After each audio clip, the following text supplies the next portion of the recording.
চলে এসেছি মাছ ভাজার দোকানে। নিয়েছি একটা ছোট ভেটকি আর একটা পমফ্রেট, সেটা ফ্রাই করতে দেওয়া হয়েছে। দেখা যাক কেমন হয়, কেমন খেতে পরে বলছি। তো আচ্ছা, কোকো কোথায় গেল?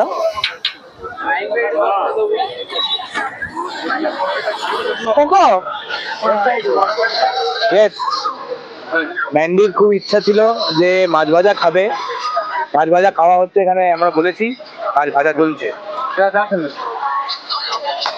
মাছ ভাজা আমি যখন আরো ছোটবেলায় এসেছিলাম আমার বাবা মার সাথে, তখন এরকম ঠোঙায় করে মাছ ভাজা নিয়ে প্রচুর মাছ ভাজা খেয়েছিলাম।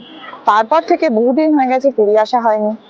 তাই একটা ভীষণ আকর্ষণ ছিল যে সিরিজে এসে মাছ ভাজা খাবো, এবং সেটা কাউকে দেব না। এখন বিষয় হলো কোনো খুব একটা মাছ খেতে ভালোবাসে না। যদি কেউ একটা এরকম লোক থাকতো যে মাছ খেতে ভালোবাসে এবং তাকে আমি দিচ্ছি না, তাহলে খুব ভালো লাগতো। কিন্তু যে মাছ খেতে ভালোবাসে না, সেটা আমার মাছের দিকে নজরও দেবে না। সো কিছু মজা নেই আয়া। সেটা এটা ভেটকিটা, আর এটা পমফ্রেট। ও লাভলি।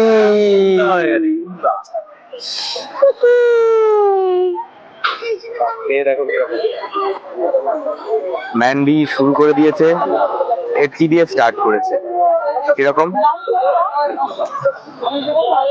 সস দিয়ে লাগিয়ে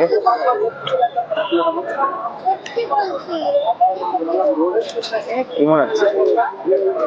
বেশি নেই, একটু নুন বেশি। ওই ব্যাটারটাতে ওরা নুন এমন ভাবে দেয়, নুন বেশি।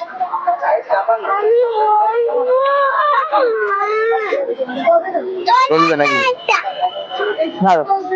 আচ্ছা, বাহ, ম্যান্ডি সার্টিফিকেট ভালো। চলো এবার আমি একটুখানি দেখবো খেয়ে। আমি খুব একটা মাছ ভক্ত নই, তবু ট্রাই তো করবো।